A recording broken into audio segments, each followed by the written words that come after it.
nosotros y nosotros no hemos sido buenos. Señor, gracias por tu misericordia, por despertarnos esta mañana y traernos a este lugar para escuchar tu palabra, escuchar tus advertencias, escuchar tu llamado una vez más, Señor.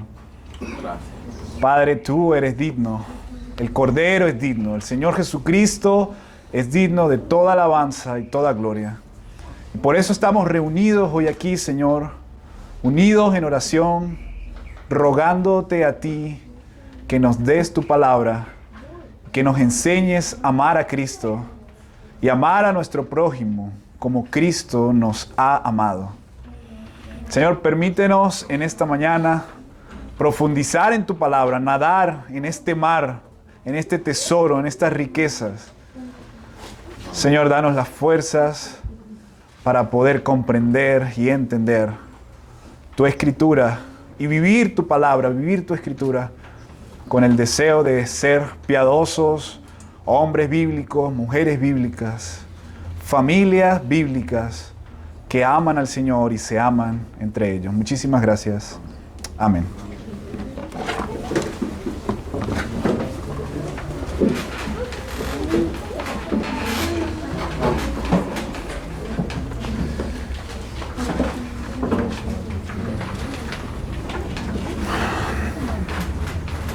Este es nuestro domingo número 15 y si pudiéramos colocarle un nombre a toda esta serie sería El Tesoro de las Abundantes Riquezas de Cristo en las Escrituras. Le voy a pedir una vez más hoy que tome todas sus fuerzas, toda su concentración. Tal vez estuvo cansado o cansada en la semana, pero que no le venza el cansancio ni el sueño. Si usted ve que eso le está venciendo, puede pararse, no hay problema. Lee la Biblia de pie, a un lado, en una esquina. Pero concéntrese hoy en la Escritura, porque las abundantes riquezas de Cristo siguen. Y quisiera que nos situáramos en Efesios capítulo 1. Y vamos a leer del versículo 15 al versículo 17. Hemos tenido 14 semanas anteriores en que hemos leído desde el versículo 1 hasta el versículo 14. Y hoy nos vamos a introducir en estos 3 versículos. Por favor, ponga toda su atención, todo su esfuerzo, todo su empeño. Y veamos lo que Dios dice en su palabra. Efesios capítulo 1, versículo 15 al 17, dice Pablo de la siguiente manera: por esta razón yo, habiendo oído de la fe en el Señor Jesús que hay entre vosotros, y de vuestro amor por todos los santos, no ceso de dar gracias por vosotros, haciendo mención de vosotros en mis oraciones, pidiendo que el Dios de nuestro Señor Jesucristo, el Padre de gloria, os dé espíritu de sabiduría y de revelación en un, ¿qué dice ahí? Mejor conocimiento de Cristo. Vayamos al versículo 15. Hemos estado viendo que la Escritura se interpreta a sí misma. El texto me dice la verdad de Dios. El texto es la palabra de Dios. Y el texto no tiene otra interpretación, es la que el texto nos está indicando. Entonces quisiera que usted me ayudara a buscar esa interpretación. Lea ahí la primera parte, dice, por esta razón. Y cuando leemos la Biblia es bueno hacernos preguntas. Usted me ayuda hoy a predicar, usted me ayuda hoy a ver cuáles son esas preguntas. Por esta razón. Y quiero preguntarle a usted, ¿cuál es esa razón? ¿De qué está hablando este Señor? Por esta razón. ¿Cuál razón? Toda la razón que venía atrás. Los 14 versículos que hemos leído semana tras semana. Esa es la razón. La razón. Por este fundamento que hemos venido hablando en estas 14 semanas. Por este fundamento, por esta razón, yo, Pablo, habiendo oído de la fe en el Señor que hay entre ustedes. Por esta razón. Pero ¿cuál es esa razón? ¿Cuál es ese fundamento? Esa razón, esos fundamentos son las bendiciones espirituales que están solo en Cristo Jesús. Las bendiciones espirituales que están en Cristo Jesús. Ahora yo le pregunto a usted, que ha podido venir tal vez a todas o algunas de las semanas que hemos visto el capítulo 1 hasta el versículo del 1 al 14. ¿Cuáles son esas razones? ¿Cuáles son específicamente esos fundamentos? ¿Dónde los encontramos? Del versículo 1 al versículo 14. Vamos a darle una vista volada, una vista panorámica. Ahí están las razones, ahí están los fundamentos. Versículo 1, versículo 5 y versículo 9, la voluntad de Dios. Esa es una de las razones. La voluntad de Dios ha sido mostrada. La voluntad de Dios ha sido revelada. Dios no ha ocultado su voluntad. Su voluntad está mostrada en la Escritura. En el versículo 1 dice que Él, por voluntad de Dios, eligió a un hombre pecador, perseguidor de la iglesia, que mataba a cristianos, y lo eligió y lo transformó y lo cambió. Pablo ya no mata cristianos.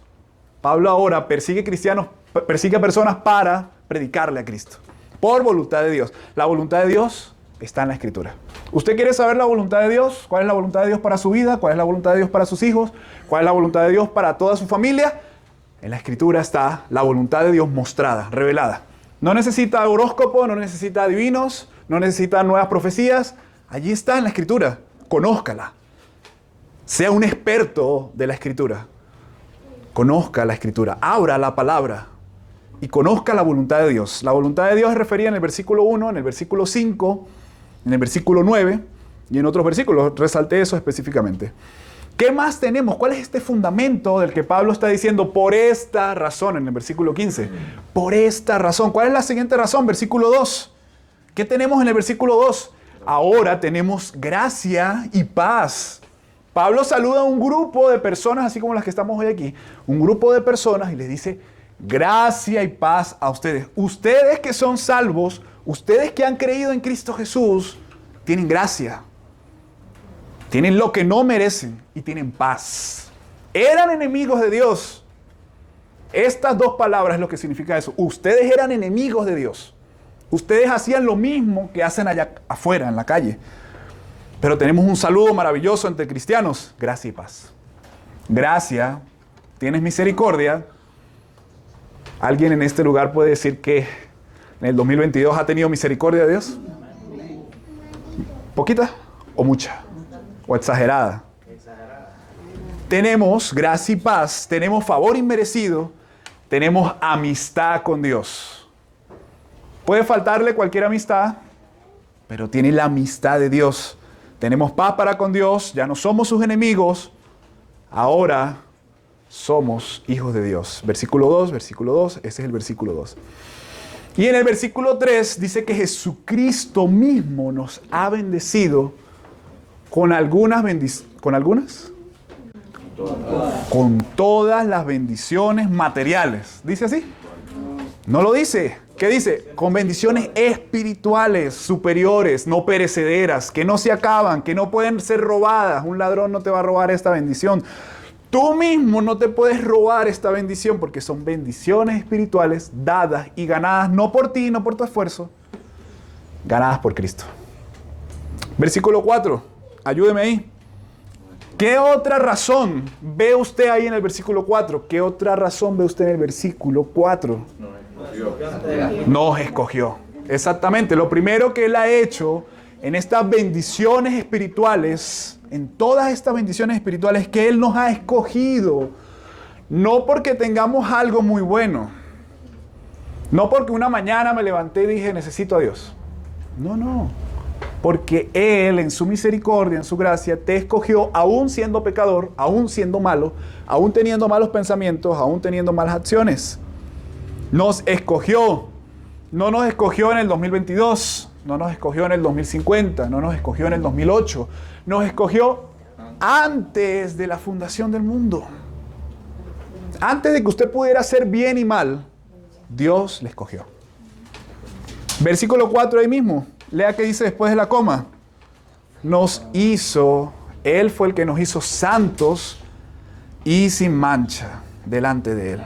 Él nos ha separado, nos ha escogido antes de la fundación del mundo, y ahora nos ha limpiado, nos ha santificado, ha tomado nuestra vida de pecado y ahora ha implantado en nosotros la justicia, la verdad, la santidad, la perfección de Cristo. En posición, todo creyente es santo. Toda persona que ha creído en el Señor Jesucristo, Dios le ha posicionado. No podemos ser más santos, ya Dios nos ha hecho santos como Cristo. La misma justicia, la misma santidad de Dios está en usted. Si usted ha creído en el Señor Jesucristo. Versículo 5. Vamos allá al versículo 5. Otra de las razones, una vez más enfatiza que hemos sido predestinados con una característica. ¿Qué dice ahí? Para ser adoptados. Pero antes de predestinados dice en amor. Hemos sido predestinados con una característica. En amor, en el amor de Dios. Una vez más lo enfatiza, somos escogidos, somos predestinados, no por nosotros, sino por el amor de Dios, el amor del Padre. Y la razón de todo esto, el fundamento de todo esto es que Dios nos quiere adoptar como hijos suyos. Adoptados como hijos. Ahora, esto tiene una secuencia lógica. Si la Biblia dice que necesitábamos ser adoptados para ser hijos de Dios, la contraparte, la lógica es que usted y yo, antes de Cristo, no éramos hijos de Dios. Si salimos a las calles y preguntamos, si usted le pregunta a sus vecinos que no son cristianos, si ellos son hijos de Dios, tal vez crean en un Dios, y le van a decir, sí, yo soy hijo de Dios, pero ellos no son hijos de Dios. La única forma de que una persona sea hijo de Dios es que Dios le haya escogido y haya cambiado, transformado su vida en Cristo Jesús. No hay otra forma de ser hijo de Dios, adoptado. Necesitábamos ser adoptados.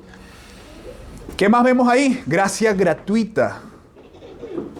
Gracia gratuita. Esto no se paga. Esto es impagable. El valor de la salvación es tan grande. Por esta razón, dice Pablo en el versículo 15, porque la gracia es gratuita. Podemos reunir todo el oro del mundo, todo el dinero del mundo, todo el esfuerzo de todas las personas y aún así no le pagaríamos a Dios la salvación ni nuestros pecados. Por eso es que este tesoro es tan asombroso, gracia asombrosa. Hay una canción que se llama Asombrosa Gracia, Amazing Grace. Asombrosa gracia que un vil, malo, malvado, pecador como yo ha sido salvado, ha sido escogido. Toda persona merece el castigo de Dios, pero Dios ha ofrecido gracia gratuita y abundante. Versículo 7, vaya allí. ¿Qué otra razón ve usted ahí? Redención. ¡Wow! Redención, redimidos en Cristo. El verdadero creyente, aquel que ha puesto su confianza en Cristo, aquel que tiene evidencias de que es un verdadero creyente, ha sido ¿qué? Redimido, comprado. Eso es lo que significa la palabra redención. Ha sido comprado. Mediante, ¿qué dice ahí? ¿Cuál es la razón? Mediante su sangre. ¡Wow! El pago es sangre. La sangre, la vida de Cristo fue ofrecida como si fuera un cordero. Fue inmolado. Fue traspasado. Su alma fue traspasada. Él bebió la copa de la ira de Dios. La tomó. El castigo que usted y yo merecíamos fue sobre Cristo. Fue sobre Él. ¿Para qué Él entregó esto? ¿Para qué Él dio su vida? ¿Qué dice después de la coma? Para el perdón de pecados. Perdón de nuestros pecados. ¿Necesita perdón? ¿Usted necesita perdón? Aquí está el pago. Aquí está la gracia abundante. Perdón para nuestros pecados. Fue pagado. Cristo ha pagado por tu pecado. Fuiste comprado según ¿qué? Las riquezas de su gracia. Abundantes riquezas. No es poco, es mucho. Un par de mendigos, hambrientos, desesperados por pan, desnudos, ha encontrado un lugar donde tener ropa y donde tener comida. Cristo mismo es nuestra redención. Cristo es nuestro pan, nuestro alimento. Cristo es nuestro vino. Cristo es nuestra agua, la fuente de nuestra vida. Versículo 8. Y estas riquezas que vemos en la vida de los creyentes, Él las hizo abundar. Por esta razón, Pablo dice en el versículo 15, por esta razón, porque Cristo ha hecho abundar las riquezas. No son riquezas materiales. No son muchos carros, muchos viajes, mucho dinero. No es mucha ropa, no son muchos zapatos. Él hizo abundar algo que no es perecedero. Hizo abundar esas riquezas, el perdón. Podremos llevar la mejor vida en Venezuela. Podremos tener una planta eléctrica cuando se va la luz. No nos hace falta la luz. Podemos tener una sala de cine en la casa. Pero si no tenemos perdón de pecados, podemos tener muchísimas cosas. Pero estamos pobres, desamparados y sin esperanza. Y en adición a todo lo anterior que hemos venido leyendo, en el versículo 11 dice, hemos obtenido herencia. Es lo que dice al principio, ¿sí? ¿Sí lo lee ahí? Versículo 11. ¿Qué hemos obtenido en Cristo Jesús en esta salvación tan grande? Herencia. Una vez más enfatiza que somos predestinados según el propósito de aquel que obra todas las cosas conforme al consejo de su voluntad. Otra vez voluntad. Conforme al consejo de su voluntad. ¿Quiere conocer la voluntad de Dios? En la Escritura. ¿Quiere obtener herencia? Solo Cristo puede darle herencia. La herencia que no se paga, la herencia que Cristo mismo pagó. Y en el versículo 13, salte un momento al versículo 13, dice que también hemos sido sellados. O sea, el cristiano tiene un dueño, le pertenece ¿a quién? A Cristo. No le perteneces al mundo, no le perteneces a los deseos carnales, no les perteneces a tu mente, no le perteneces a sueños, metas, le perteneces a Cristo. Y hay un sello imborrable. El Espíritu Santo de la promesa. Y esta promesa es que el Espíritu Santo va a santificar al creyente. Esta promesa es que el Espíritu Santo va a consolar al creyente. ¿Necesita consuelo? Ahí está el Espíritu Santo dando consuelo a cada creyente. Necesita gracia, el Espíritu Santo te lleva la palabra para ver la gracia que ya te ha sido dada. Gracia abundante, gracia gratuita. ¿Necesitas gozo, paz? ¿Qué necesitas? Ahí el Espíritu Santo de la promesa está. A diferencia, escúchame bien aquí, a diferencia de la imaginación de algunas personas que creen que el Espíritu Santo lo que les da es electricidad en su cuerpo, los que creen supuestamente que el Espíritu Santo revuelca a las personas en el piso, los que creen que el Espíritu Santo empieza a hacer locuras en las personas, es totalmente diferente a lo que dice la Escritura. La Escritura no dice eso. La Escritura no dice, ten al Espíritu Santo para que te caigas. Ten al Espíritu Santo para que tengas descontrol en tu cuerpo. Ten al Espíritu Santo para que sientas una electricidad, un fuego en tus manos. No, la Biblia no dice eso. La Biblia dice, el Espíritu Santo está para consolar a la iglesia. El Espíritu Santo está para convencer al pecador de pecado. Hemos pecado contra Dios, un Dios grande, un Dios único, un Dios que un día va a juzgar a justos y a pecadores. El sello del Espíritu Santo acompaña al creyente y podemos estar confiados de que ese sello no puede ser borrado. Si tienes el sello de Cristo, no puede ser borrado. No lo puedes borrar tú, no lo puede borrar tu vecino, no lo puede borrar un pecado. Nada puede borrar este sello. Ese sello del Espíritu Santo es la promesa, son las arras. Si Dios quitara esto, Él fallaría su propia palabra y Dios no falla en su palabra. Entonces, ya no nos pertenecemos, ahora somos suyos. Soy suyo, Señor, soy tuyo. Suyos de su propiedad. Y ahora sí, vamos al versículo 15.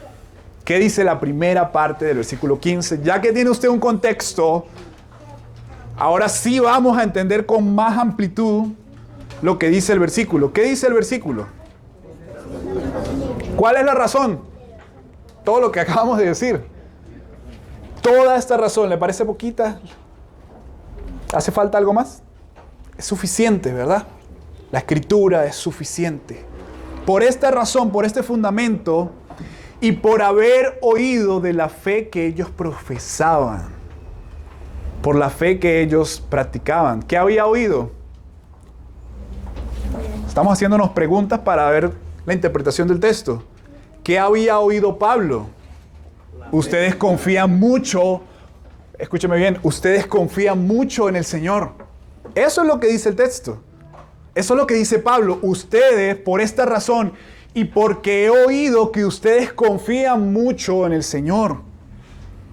La fe es la confianza puesta en Cristo Jesús, fijada en el Señor. Ustedes confían mucho en el Señor.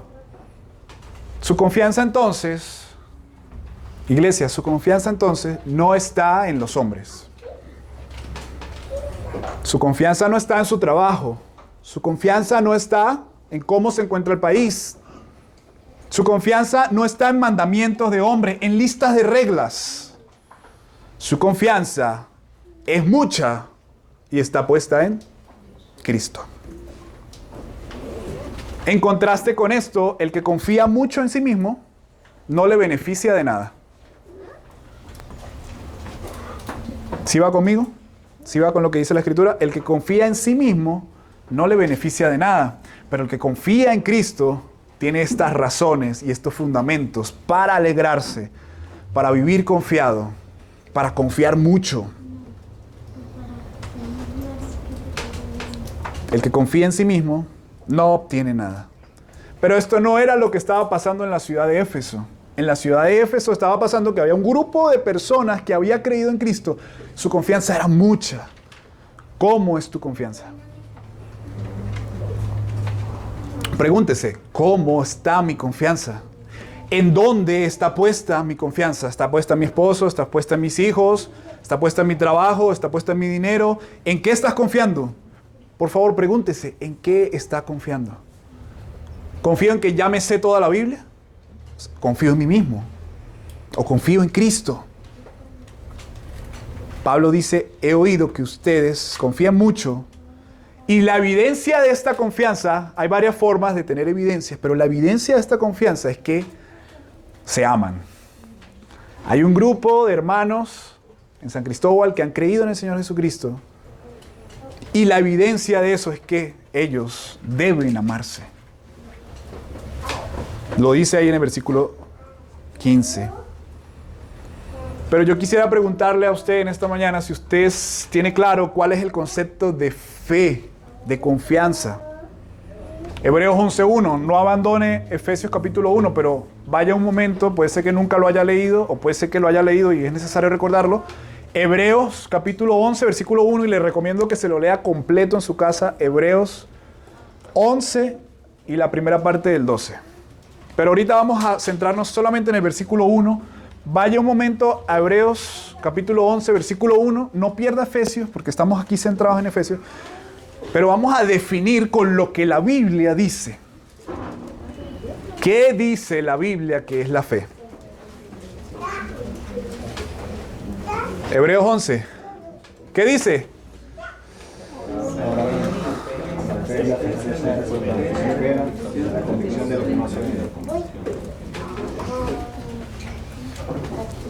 El escritor explica, ahora bien, ¿qué es la fe? Es la certeza. ¿Es la certeza de qué? De lo que se espera. La convicción de lo que no se ve. Esto no es un mantra. Esto no es un hechizo. Esto no es para obtener todos tus sueños, todas tus metas. Esto es fe que salva al pecador. Porque el supremo problema del hombre, ¿cuál es? El pecado es el supremo problema del hombre. ¿Ha tenido que luchar usted con el pecado este año? ¿Sí o no? ¿O los pecadores son los otros, los demás? ¿Ha tenido que luchar con el pecado? Pues el pecado, escúcheme bien, es el supremo problema del hombre. No hay otro problema. ¿Cuántos problemas tiene usted? Uy, estoy enfermo. Uy, tengo muchísimos problemas. Pero el supremo problema del hombre es el pecado. Y esta fe es la fe que salva. Es pues la certeza, en RBR dice, es pues la fe, la certeza de lo que se espera, la convicción de lo que no se ve. Yo le voy a definir qué es certeza. Certeza es un conocimiento seguro. Un conocimiento seguro. ¿Conoce usted a Cristo? ¿Puede decir que conoce bíblicamente a Cristo? ¿Ha experimentado a este Cristo bíblico? La certeza es un conocimiento seguro y claro. La certeza es una persona que no tiene temor a equivocarse. de que ha confiado en Cristo Jesús. Sin temor a equivocarme, confío en Cristo y no confío en mí. Tengo todo por basura. Confío únicamente en Cristo. Esa es la certeza que la verdad de Dios que está en su Escritura está adherida a mi mente, está pegada completamente a mi mente. Esa es la fe. Esa es la convicción. Convicción no lo ve, no lo está viendo, usted no está viendo a Dios, pero usted está seguro, y las evidencias están puestas al descubierto en su vida. ¿Puede un cristiano ser cristiano sin tener evidencias de que ha sido salvado? No. Las evidencias están puestas al descubierto. Eso es lo que significa convicción. Las evidencias están puestas al descubierto. Otros pueden ver esa fe en ti. Después, la fe, la certeza de lo que se espera. Pueden ver que tú estás esperando a Cristo. En tu vida hay evidencias. Otras personas lo ven muy claramente. Lo ven por tu lenguaje. Lo ven por tu vida. Lo ven por cómo tratas a tu esposa. Lo ven por cómo tratas a tus hijos. Lo ven cómo tratas a las personas en la cola de gasolina. Ellos pueden ver, otras personas pueden ver y decir, wow, esta persona es un cristiano porque tiene que ser un cristiano. Habla como cristiano, vive como cristiano, ama a otros como un cristiano, como Cristo lo hace. ¿Realmente hay evidencias en su vida? ¿Están puestas al descubierto? Su convicción no es una convicción oculta. Todos podemos verla. Todos pueden verla. Entonces, ¿eres un verdadero cristiano? ¿Has quedado al descubierto de esta fe o estás ocultando esta fe? Que nadie vea que yo soy cristiano. No, es que a mí me da pena hablar. ¿Has quedado al descubierto? ¿Han descubierto que eres cristiano? La fe no es muerta, la fe tiene evidencias. Una vez quedé al descubierto con mi mamá. Toda mamá tiene... La cocina es como tan sagrada para las mamás. Las mamás tienen cosas como sagradas de oro. Y mi mamá tenía un bol. Tal vez las mamás aman el bol. Hay un bol donde ella hacía las arepas y el bol era de vidrio grueso. Supongo que para una mamá era bellísimo ese bol. Y cada vez que yo estaba cerca de ese bol, sentía el grito, no se acerque, no lo deje en la esquina. Si yo lo estaba lavando, no lo deje en la esquina porque se puede caer y se puede partir. Pero a los hijos nos suceden esas cosas, ¿verdad? De que no hacemos caso. Y el bol quedó en la esquina y ya sabe usted lo que pasó cuando tropecé accidentalmente. El bol cayó y una de las partes de arriba se quebró. ¿Qué hago? Es el bol amado de mi madre. Pegamento, pega tanque, pega loca. Sin que se dé cuenta. Pero quedé en evidencia. En ese momento mi mamá entra a la cocina y ve que estoy pegando un pedazo de su bello y hermoso bol. No digo que es Tupperware porque Tupperware es plástico, ¿no? Pero era bello para ella. Quedé al descubierto. ¿Su fe ha quedado al descubierto para todos? ¿O su fe está oculta? ¿Cómo está su fe? La fe no es muerta. Escúcheme bien, si usted dice que es cristiano, si usted dice que ha creído en el Señor Jesucristo, su fe no es muerta. Su fe es evidente. Tiene luchas contra el pecado. Pero está Jesús luchando contra el pecado. No abrazando y amando al pecado. Está luchando contra el pecado. Esto me deja dos reflexiones. Primero, la vida del creyente no es perfecta. Yo no estoy diciendo eso y la Biblia no lo está diciendo. Pero la vida del creyente es, una vez creí hace 5 años, creí hace 2 meses, creí hace 5 meses, y hoy en día sigo creyendo. ¿Ese es usted? ¿Se ve usted ahí reflejado? ¿Creyó usted una vez y sigue creyendo hoy en el Señor Jesucristo? Pregúntese. ¿Creyó ayer? ¿Toda esta semana ha creído? ¿Hoy se levantó esta mañana creyendo en el Señor Jesucristo? La vida del creyente no es perfecta, pero una vez que creyó, sigue creyendo. Segundo, la vida del creyente no significa que nunca falla, que nunca peca. Pero la vida del creyente es, una vez me arrepentí y hoy sigo arrepintiéndome porque su palabra, su escritura me convence. Me convence de que estoy fallando, de que lo que estoy haciendo está mal. Si yo digo que me arrepentí hace unos años atrás, pero hoy estoy amando y abrazando el pecado, ¿cómo puedo decir que soy cristiano? Si hoy sigo amando el pecado y queriendo, deseando estar con el pecado. Su palabra me convence. Un predicador llamado R.C. Sproul dijo, el arrepentimiento y la fe son inseparables, están juntas, no se pueden separar. Si tienes fe, tienes arrepentimiento. Si has creído en el Señor Jesucristo, te estás arrepintiendo. La fe y el arrepentimiento son inseparables, van de la mano.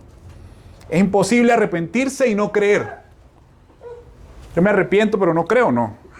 Es imposible creer, decir, yo creí en el Señor Jesucristo, pero todavía no me he arrepentido de mi pecado. Sigo abrazando mi pecado. No, es imposible. La fe y el arrepentimiento es un viaje hacia el mismo sentido, hacia el mismo lugar. No puedes viajar a dos lados diferentes al mismo tiempo.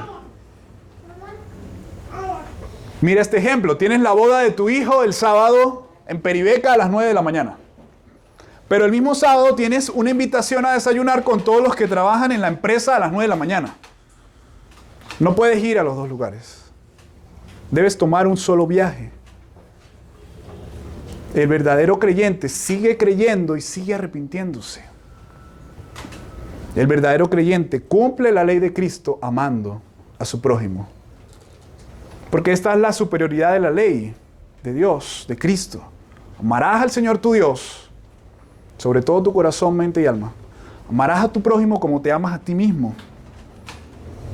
No significa que tú tienes que ser la prioridad ni amarte a ti mismo. Ya nos amamos muchísimo a nosotros mismos. El predicador Paul Washer dice, te amas mucho. Ya te amas. Necesitas amar a Dios, amar a tu prójimo.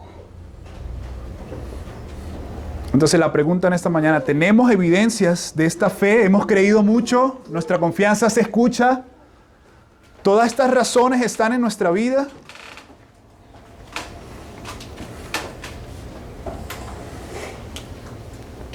¿Qué dice el versículo 15? Efesios, capítulo 1, versículo 15.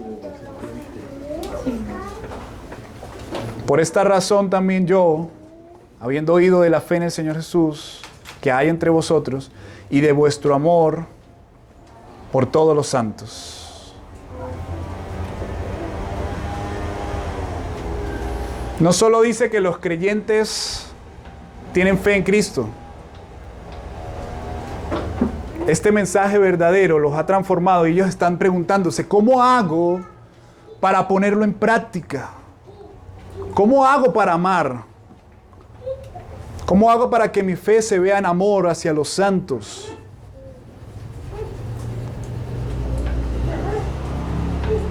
Acompáñeme a Primera de Juan, capítulo 3, versículo 14.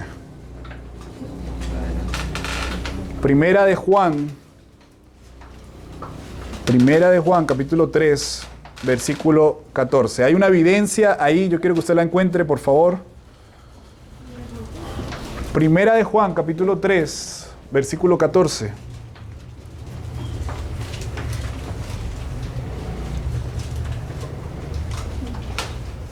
Lea el texto y busque una evidencia allí. Busque la evidencia usted mismo, por favor. En que amamos a los hermanos. La evidencia es que pasamos de muerte a vida. Si hemos pasado de muerte a vida, la evidencia es que amamos a nuestros hermanos. Esa es la evidencia. Si yo digo, yo ya no estoy muerto, yo ahora estoy vivo en Cristo, estoy en Cristo. ¿Cuál es la evidencia? En que amamos a los hermanos. El que no ama a su hermano permanece en muerte. Esa es una evidencia. El creyente está buscando cómo amar a su prójimo que sí ve. No podemos ver a Dios, pero podemos ver a los que Dios ha salvado. No puedo ver a Dios físicamente, pero puedo ver a mi prójimo. Y puedo amarlo. Amarlo como a mí mismo. Los hombres se aman mucho a sí mismos, pero los creyentes les importa el bienestar de sus hermanos por encima del bienestar propio. Pero Mauricio, es que yo amé a mi hermano hace como un año. Yo lo hice hace unas semanas atrás. Usted viera todo lo que yo le ayudé a ese hermano. No, el amor es constante. No fue hace un año que usted tenía que amar a su hermano. Usted tiene que amar a su hermano constantemente. John MacArthur dice lo siguiente, y cito las palabras de este predicador. Dice, algunas veces escuchamos a cristianos decir, yo amo a tal persona en el Señor. Lo dicen así como un poquito despectivamente. Yo amo a tal persona en el Señor. Con lo cual parecen implicar que no tienen un afecto ni compromiso personal con las necesidades del individuo. Pero en Efesios capítulo 1, versículo 15, vemos que estas personas habían creído mucho en el Señor Jesucristo y amaban a los santos. John MacArthur sigue diciendo, dice, Pablo llama a los creyentes a seguir teniendo el mismo amor que consiste en amar a todos los creyentes por igual. El amor del creyente no discrimina. No dice, a ti sí te voy a amar y a ti no. A ti de lejitos, te amo en el Señor, pero tú allá, no te acerques mucho. El amor del cristiano no clasifica y no selecciona a cuáles creyentes sí estoy dispuesto a amar y a cuáles no. Entonces, por definición propia, el amor cristiano se extiende a todos los cristianos, a todos los creyentes. ¿Tu fe está oculta? ¿Tu amor está oculto? ¿Cómo podemos llamarnos cristianos? Si digo que tengo fe y no amo a mi hermano, ¿cómo puedo llamarme cristiano? ¿Cómo puedo atreverme a decir soy creyente si no tengo evidencias? Y si no tengo evidencias y digo que soy creyente, entonces tengo una fe fingida, una fe falsa.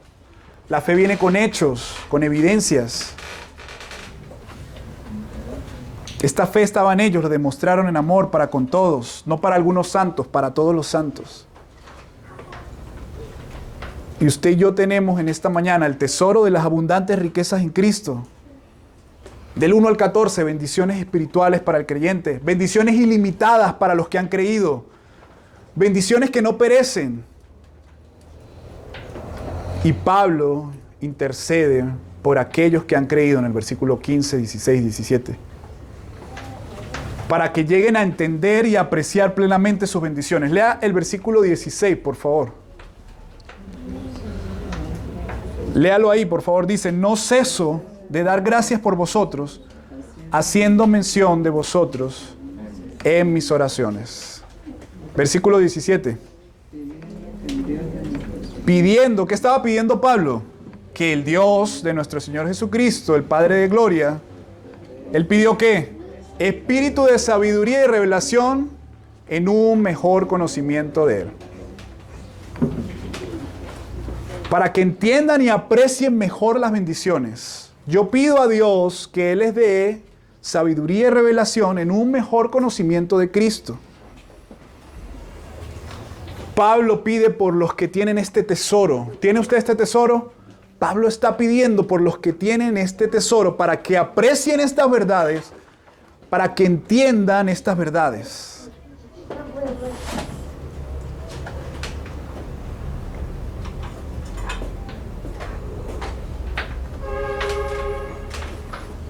Pablo no está perdiendo el tiempo orando por bendiciones materiales, por cosas materiales.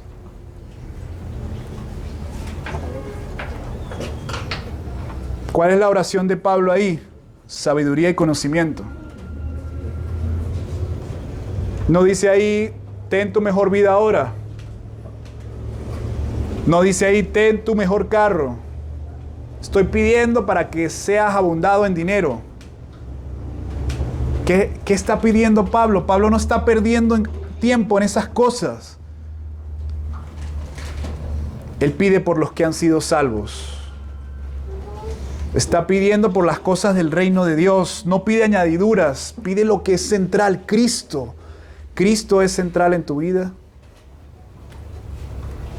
Evidentemente los creyentes no llegamos sabiendo todo. Se nos ha concedido la fe, se nos ha concedido un regalo, la fe. Pero no llegamos sabiendo todo. Cuando una persona es salva, no sabe todo lo que dice la Biblia, por eso necesitamos enseñarles. Esto no es un trabajo del predicador, esto es un trabajo de todo creyente, enseñarnos entre nosotros esta fe. Efesios 2:8, una página más adelante. Efesios capítulo 2, versículo 8. Porque por gracia habéis sido salvados. ¿Cuál es el medio? La fe. Por medio de la fe. Y esta fe no es tuya. Esta fe es un regalo. ¿Dios te ha dado este regalo? Filipenses 1:29. Búsquelo unas hojitas más adelante. Filipenses 1:29.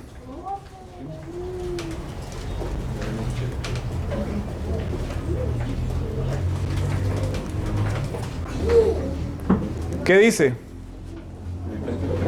Filipenses 1:29. Porque a ustedes se les ha concedido no solo creer en Cristo. Creer es que Dios te concede creer. Si has creído es que Dios te lo ha concedido. Los pecadores han sido realmente salvados por Cristo. Lo son es por Cristo, no por su gran conocimiento, no por su confianza, no por sus grandes obras, no por ayudar a los demás. Por medio de la fe, que es un don de Dios, el regalo de Dios. Creer en Cristo nos ha sido concedido. Pero esto no significa que el creyente no quiera crecer en gracia, en su verdad, que el creyente vaya a despreciar este tesoro. Quiero terminar con esto. Dios pone en el corazón del verdadero creyente un deseo. Es lo que Pablo está orando. Un mejor conocimiento de Él. ¿Y cuál es ese deseo? Hambre por su palabra. ¿Tienes hambre por la palabra de Dios? ¿Más conocimiento de Él quieres? ¿Más conocimiento de Cristo? ¿Más conocimiento acerca de este tesoro de las abundantes riquezas? ¿Ha puesto Dios ese deseo? Es incuestionable. Todos los creyentes necesitan tener la humildad de reconocer que necesitan entendimiento. Si usted dice ser creyente, pero usted no necesita saber más nada acerca de Cristo, no hay humildad en usted. Los creyentes aún necesitan entender mucho de lo que no saben. Aprender más de Cristo, aprender más de la salvación. Roguemos al Señor. Padre, Señor Jesucristo, te rogamos en esta mañana tu palabra en nuestras vidas, Señor. Aquí hay un grupo de personas, Señor, que necesitan a Cristo, este tesoro de las abundantes riquezas en Cristo. No fe fingida, no necesitamos frutos de plástico en el árbol de Navidad. Necesitamos fruto verdadero, amor, gozo, paz, paciencia, benignidad, bondad, mansedumbre, templanza. Señor, no permitas que nos engañemos diciendo que somos cristianos, pero no tenemos evidencias de ser cristianos. No tenemos evidencia de habernos arrepentido un día y de seguir arrepintiéndonos hoy. Señor, te ruego por nuestros corazones. Ayúdanos a comprobar nuestra fe, si somos verdaderos creyentes o no somos verdaderos creyentes. Si nos has concedido la fe,